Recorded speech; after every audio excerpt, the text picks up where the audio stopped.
So, you know what I love? It's when I hear news that our favorite best president ever is going to be speaking someplace. I think it's fantastic and I love to highlight it. And so, joining us again is Troy Miller. He's the president of National Religious Broadcasters. Thank you so much, Troy, for coming back on.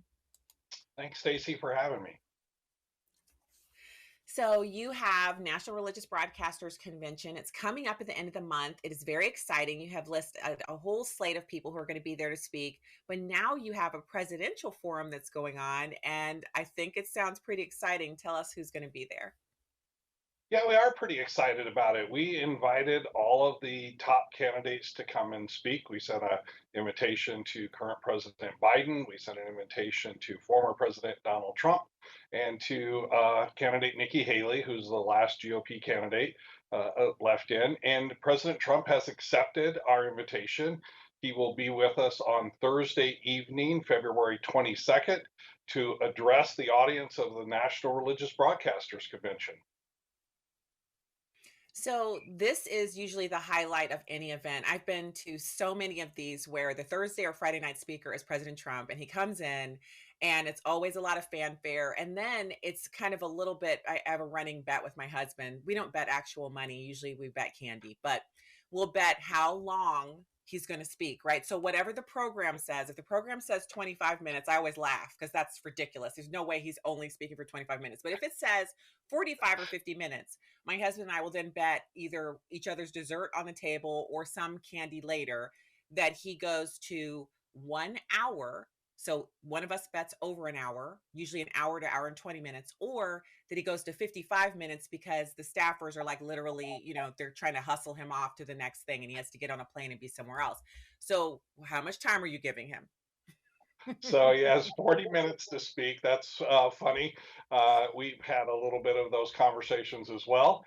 A number of politicians tend to ignore the clock, as we say. Those of us who are in television and radio broadcasting, we love the clock, but a lot of other people don't. So he has 40 minutes to address our audience and to, really talk about the key issues of the time. We haven't given him any agenda.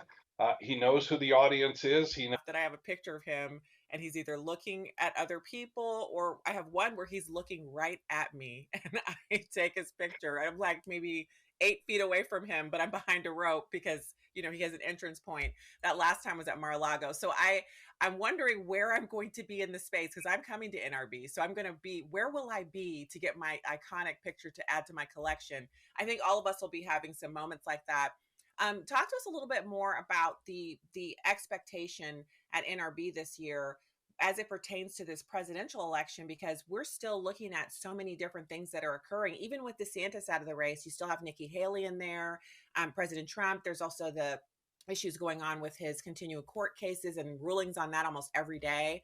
What are your thoughts on where we are right now with this race? Well, NRB, we don't endorse or support any candidates, but we really would love to have heard from all of them.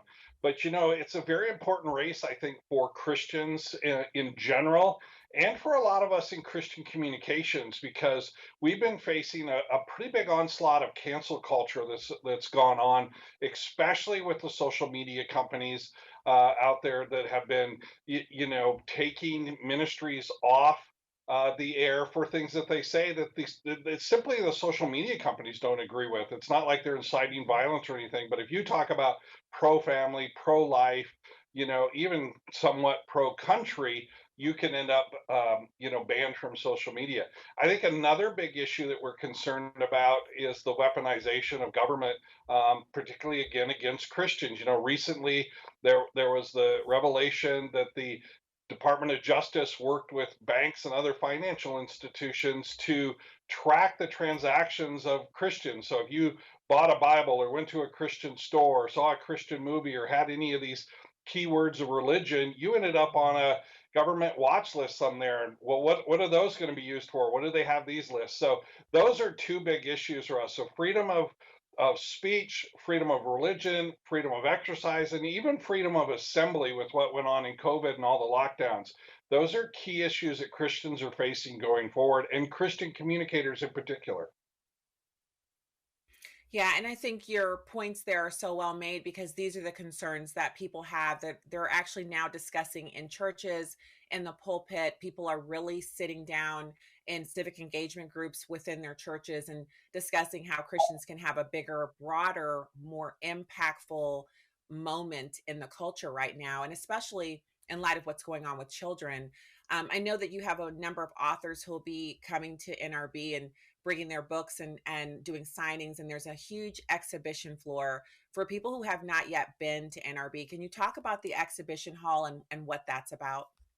Sure. 35,000 square feet of our exhibition hall will have over 200 exhibitors that will be with us from a variety of organizations. There will be organizations there that service churches, organizations that can help you with podcasting or blogging or video filmmaking, all of those organizations, plus a lot of the key ministries across this country will be there, especially key legal ministries that you can get information from. So the exhibit floor is always buzzing, lots of people there.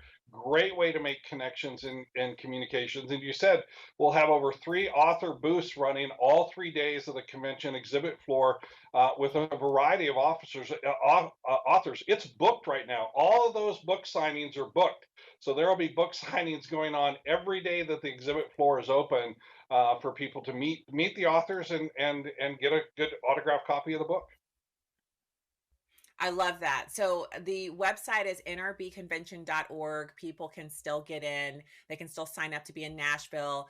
I think the weather's going to be better at the end of the month than it is right now. Probably even a little warm, possibly sunny in Nashville. It's such a beautiful city. So excited to have you back here, Troy. And I thank you so much for the work that you're doing for Christian communicators. We need your organization now more than ever. We're really grateful for you. Tell everybody any other websites that we can go to, maybe how they can find you on X on Twitter. Sure. You can go to, first of all, go to nrb.org and you can track all of the policy issues that we're tracking and all the government intervention issues I talked about there and things going on in social media. So you can track us at nrb.org and NRB CEO, and you can find me on Twitter. I'm already there. So we will see you at the end of the month. Troy, thank you for coming on the show again to talk about NRB and the presidential forum. So grateful. Thank you.